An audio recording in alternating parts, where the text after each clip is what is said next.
In the news tonight, Nandalal accuses Mohammed's and attorneys of deliberate delays in extradition case. All these are deliberate, concocted stories to dilate and delay the matter. And unfortunately, they seem to be yielding success in the magistrate's court.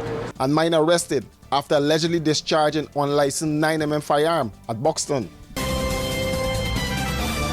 Attorney General Andy Nandalal on Tuesday accused defense attorneys and the Mohammeds of employing deliberate strategies to delay ongoing extradition proceedings in the Georgetown Magistrates Court. The proceedings involve father and son Nazar and Azruddin Mohammed, who are wanted by the United States authorities. The matter is being heard before Magistrate Judy Latchman at the Georgetown Magistrates Court. The Mohammeds were indicted by a U.S. federal grand jury on 11 counts of conspiracy to commit mail and wire fraud. American prosecutors allege the charges arise from a gold smuggling and money laundering scheme. The extradition case has been ongoing in the local court since October 31st, 2025. Speaking with reporters outside the High Court on Tuesday morning, Nandalal said the Magistrates Court continues to be the subject of deliberate strategies to delay, both by attorneys involved in the matter and by the Mohammeds themselves. He added that in his view, aspects of the ongoing cross-examination are wholly irrelevant to the extradition proceedings. You're hearing fabricated medical explanations proffered.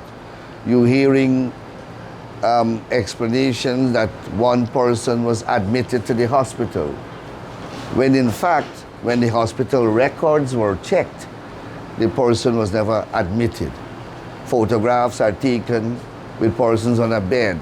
Then you have another hair-raising tale about tires being slashed, about cars being broken into. All these are deliberate, concocted stories to dilate and delay the matter. And unfortunately, they seem to be yielding success in the magistrate's court, both by the clients as well as by the lawyers.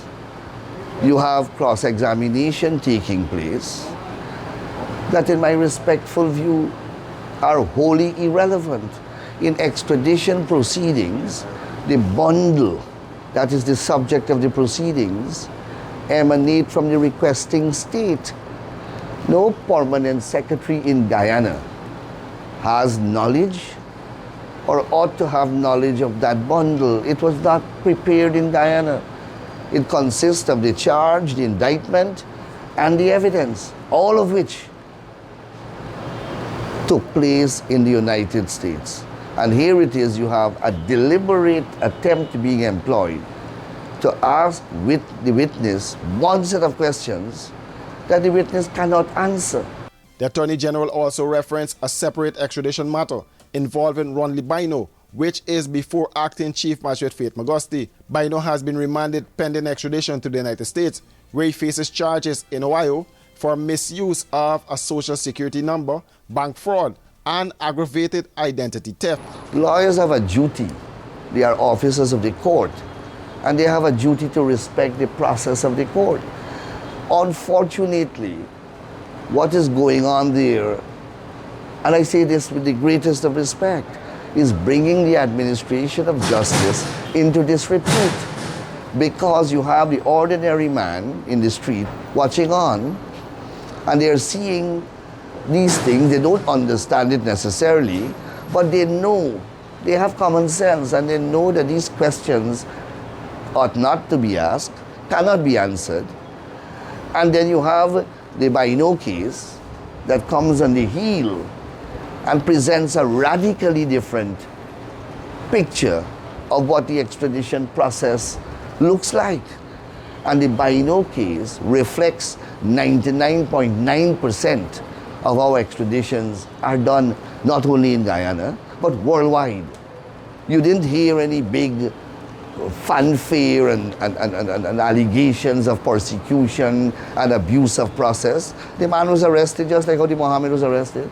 He was brought to the court, he was remanded on a minor charge, in my view, when compared to what the Mohammeds have been charged with, and not an utterance of vindictiveness, vendetta, and now I'm told that the man is going to surrender and go and face his accusers. That is what extradition requires. And that is how it has always been done. 99.9% of extraditions are done that way. And that's why a lot of people don't hear about extradition, because it is quietly done. You know how many extraditions we have done over the years? And it doesn't attract all this public attention and all this grand fiasco that is taking place, and this victimhood that is being portrayed, and this political persecution that is being played out. And all of this is simply to defeat the legal process. And unfortunately, it seemed to be gaining ground. Extradition proceedings against the Mohammeds are scheduled to continue on February 26. Washi. Hi people. Washing made so easy since I found Washi. Washing me use wash me clothes and I can say Washi soap powder wash clothes so nice. Washi soap powder leave your clothes color bright. Washi soap powder leave me clothes smelling nice, of course. So give thanks to Washi soap powder for doing my laundry right. Keep my clothes color bright. Have my clothes smelling nice for sure. I could not ask for more. Comes in lemon and original. It is a washing machine in a pack. Washi soap powder wash clothes so nice. Washi soap powder leave your clothes color bright. Washi soap powder have my clothes smelling nice, of course. Distributors located in the Stabrook Market. From the Army, I go to the police force, spend 5 years service. Then take a break and join sheriff security. And so far the experience has been good and I'm enjoying it. I like my work, very dedicated and determined. Very nice company, have a lot of benefits. So I think sheriff security is one of the best so far for me, from my experience.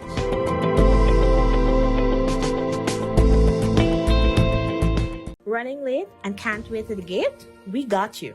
The Guyana Public Service Cooperative Credit Union Limited has introduced a fast and easier way to make payments to your accounts through the GT&T mobile money services. Here's how. Click on the MMG app.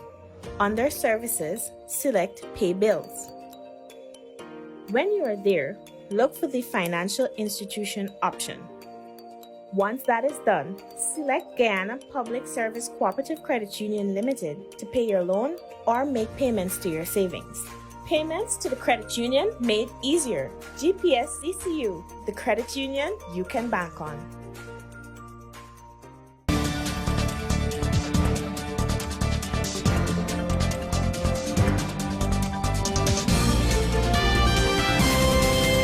Police in Regional Division 4C are investigating the alleged discharge of a loaded firearm and possession of a firearm and ammunition without a license following an early morning incident on Tuesday at Buxton Middle Walk, East Coast, Demerara.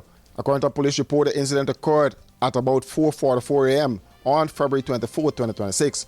Ranks on mobile patrol duty received information that a man had allegedly discharged a firearm in the area. Acting on the report, Ranks went to a location near Wash Bay, where they made contact with a 27-year-old minor of Non-Pearl, East Coast, Demerara, who was seen entering a motor vehicle. Police said the man was approached and searched. During the search, officers discovered a 9mm pistol concealed on his person. The firearm was fitted with a magazine containing 7 matching rounds of ammunition. Police said the suspect was questioned about whether he was the holder of a firearm license and reportedly indicated that he was not. He was arrested and escorted to the Vigilance Police Station. The firearm and ammunition were lodged, and the motor vehicle in which he was seen entering was also lodged pending investigation. The suspect remains in police custody as investigations continue.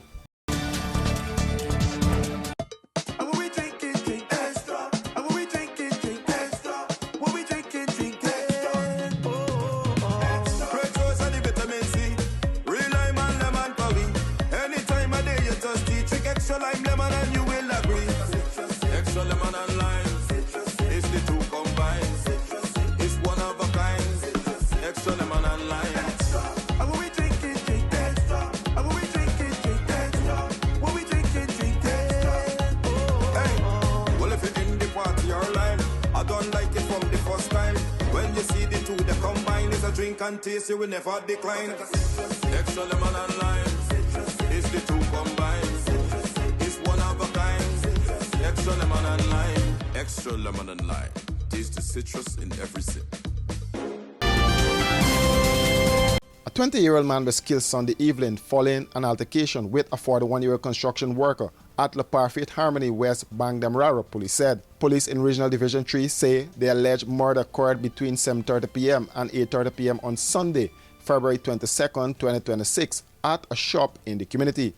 The dead man has been identified as Roberto Grant, known as Cayenne, an unemployed resident of Le Parfait Harmony. According to preliminary investigations, the 41-year-old suspect, a construction worker from Grove East Bank Essequibo, was at a shop when an altercation reportedly ensued between him and Grant.